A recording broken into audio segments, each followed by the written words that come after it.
5.12% is the number the government claims Indonesia's gross domestic product or GDP growth in 2025. That sounds great, right? On paper, it looks that our country's economy is stronger than before, even compared to many other countries in the region. But what does that number mean to a child who can't even afford to go to school? To them, it doesn't put food on the table, it doesn't change their reality, and it doesn't pay for their tuition. What matters to them is whether they get to eat that day, and whether they have to go to work instead of learning. That's the gap we need to talk about. Good morning, ladies and gentlemen, and honorable judges. I am Kanira from Sebelas Maret University, Faculty of Law.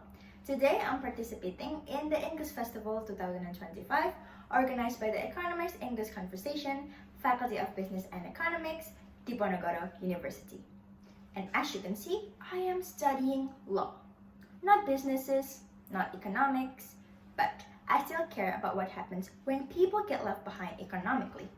I still care about what it means to grow as a country. And maybe that is why I'm here, because I believe this issue isn't just for experts, it's for anyone who wants things to be better.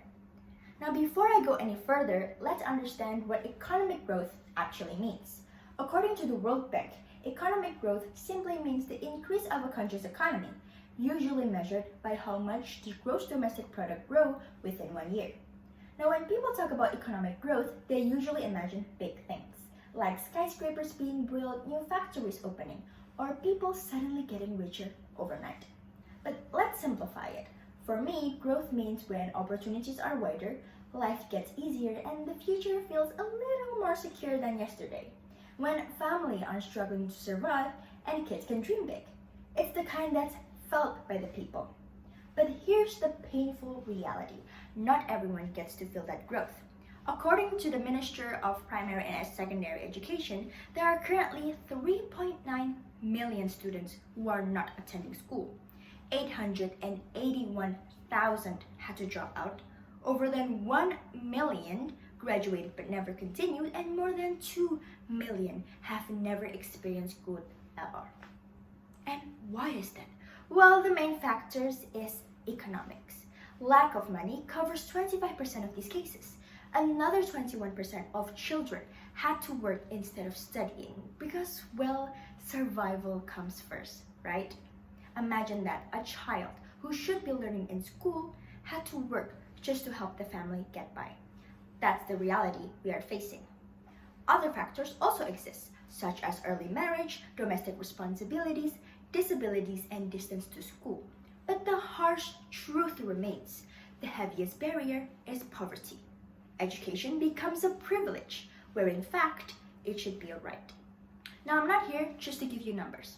I'm here to ask, what can us, the young generation, can actually do about it? In Indonesia, we have this thing called gotong royong, or mutual cooperation, as a part of our cultural development. Gotong royong shows that growth cannot only be seen from how much money or how much resources we have, but how people work together to solve our problems and help each other. So while economic growth measures progress with numbers, gotong royong shows the social strength that supports that progress.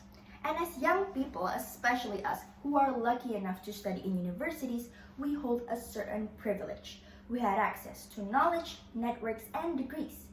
But not everyone does. Many of our fellow Indonesians only finish high schools, middle schools, or even primary. Not because they're lazy, but life just doesn't give them that chance. So the real question is, what do we do with our privilege? Well, we share it. We teach what we know without waiting to get paid. People often think economic change usually has to start from big programs or big projects, but sometimes it starts with something as simple as sharing a skill. Let me give you an example. Let's say I have basic skills in English and I've taught a few people in my neighborhood for free. Now you might be thinking, why would I do this? What do I get from this? Well, you see, by teaching others, I'm actually sharpening my own skills. It helps me recall grammar rules and stay sharp on vocabulary. Plus, it helps me with my confidence, communication, and leadership. And it can even be a part of my portfolio when I apply for a job. It shows that I care about my community, that I've done real work, and I've made real impact. A lot of organizations love to support this kind of initiative, and who knows, maybe you can get endorsed by them. And let's be honest, not all companies gonna look at your perfect GPA or your academic scores.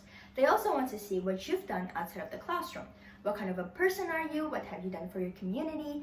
And this shows heart, effort, and initiative. And those people I teach English to can later use those skills to help their everyday life. Let's say someone already has an UMKM business, but their sales aren't doing great. With English, they can reach people outside Indonesia. They can join international marketplace or even speak to foreigners who visit their stall. I am saying this because I've seen it happen. I've once saw a Western vlogger who visited an UMKM seller, but she couldn't speak English. So she called her daughter who could. And guess what? A sale happened, just like that. Imagine if that daughter couldn't speak English. That chance would have slipped away. And I'm not saying this with English, I'm talking about other skills. There is coding, marketing, graphic design, or whatever skill you have. You can share it with the world. Because one shared skill can lead to one job gain. Or one job gain can support a whole family. That family can inspire a whole neighborhood, and maybe we'll see a stronger and fairer economy being built. And in this digital era where a single post could travel faster than the words of mouth, we can even have more power with social media by sharing simple tutorials or short videos. That post could later reach thousands, hundreds, and even millions. Because empowerment doesn't need a fancy classroom or programs. Sometimes it's just one person sharing what they know with the world. So when people ask, what can young people really do for the economy, we show it with action. We show that real change doesn't always look like money. Sometimes it's someone finally getting a job, someone finally believing in themselves, and someone finally seeing a better future. We are not waiting to be the future, we are already leading it. Step by step, skill by skill, heart to heart. Thank you.